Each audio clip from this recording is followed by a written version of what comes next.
All right.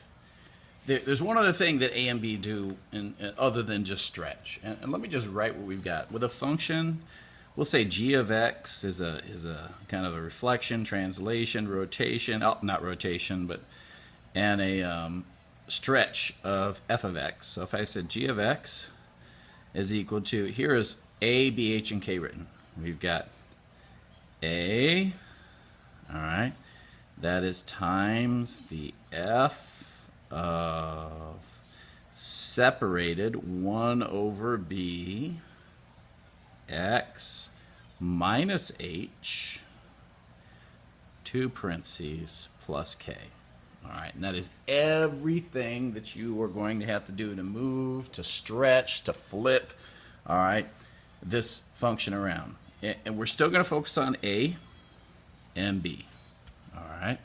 So if a is negative, all right, if a is negative in this situation, all right, so if I have an f of x, let me write that up here, f of x is equal to x squared, all right, changing a to a negative is going to give you a negative x squared.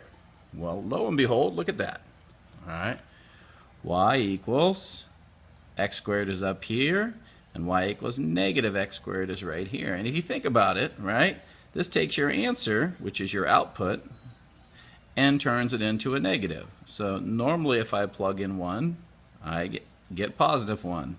Now I get negative 1 because that negative is after you get your output. Normally if I plug in 2, I get a positive 4. Now I get a negative 4. So changing your a to a negative flips it over the x-axis. All right. Anytime you change the y values from positive to negative, you go over the x-axis. Likewise, and I chose a different graph here because obviously flipping this over the y-axis, you're not going to see anything, right? If I did that on a calculator, this would come here, this would come here, and the graph would look exactly the same. So I'm going to show you, maybe you haven't seen this before, but this is a radical function, all right, square root function. The square root function looks like this, but if I go inside the square root function and I change my b, it looks like negative x squared. And anytime you change your b to, in this case, a negative 1, or just make it the opposite, right, negate the number, you reflect over the y-axis. So changing the a reflects over the x, changing the b reflects over the y. All right. So your x-axis, all right, happens outside a function of x. We'll just put a little a right here, right, and negates the y-coordinate. All right. Across the f of x axis, all right, or the y axis, all right, we'll put a little b right here, all right. When I go across the y axis, all right, that negates the x coordinate. All right, so now if you come down here, we can have more than one transformation applied. So right here, all right, to the graph of a function at a time. Use the general functions for multiple transformations to complete the following. All right. So in general, if you do reflection of the y-axis, b, and then you translate horizontally, h, then you reflect over the x-axis, your a, right, and translate vertically, your k, you will always get the right spot for your point of origin. And then you just stretch, all right? So if I was going to horizontally stretch by a factor of 2 and translate down, I'm going to do a couple of these, all right? So horizontal stretches means my h by a factor of 2 is going to be equals positive 2. Again, it's going to look like a negative 2 when I plug it in. Oh, no. I messed up. I'm stretching horizontally. So my b is going to be a 2. And I'm going to translate down 5, so my k is going to be a negative 5. It'll look like this. We'll say function of x. I was going to write a y, but we should be used to this. Maybe I should g of x. You're going to see that in your homework a lot.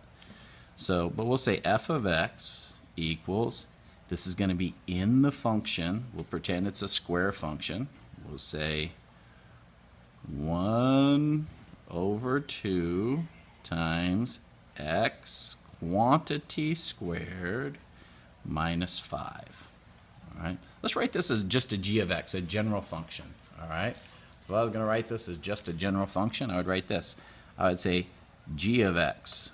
This is going to be assuming that f of x, all right, is some function of x.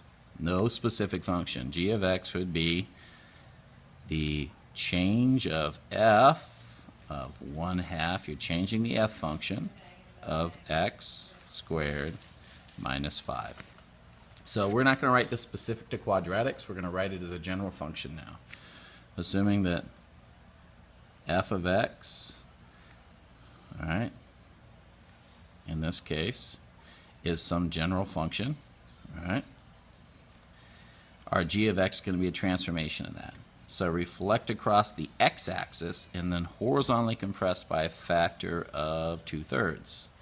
Well, in this case, since I'm doing horizontal, it's b, all right, and I'm compressing it. So b is going to be 2/3. We're going to have to think about that in terms of where we put it, though. And I want to reflect across the x-axis. Well, that is changing my a to a -1. All right, so I'm going to write my g of x. All right, could do this in terms of a square, but I'm going to write this.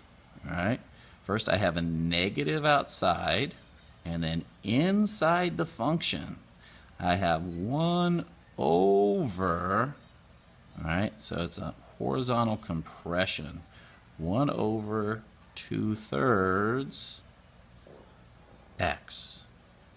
Now, we just flip this over and it looks like this. It looks g of x equals the negative function of 3/2 x, and that will be a compression. All right. Now, I know these guys are a little hard, but we're going to talk about a lot of this when we get back. We're going to spend a big chunk of time practicing and reviewing all of this, and you guys are going to get good at this whether you believe you are or not. So I'm going to leave these guys for you to try looking at the rules. It's okay to make mistakes. If you mess up, we'll just discuss and fix it in class, but please give those your best shot. And thanks a lot.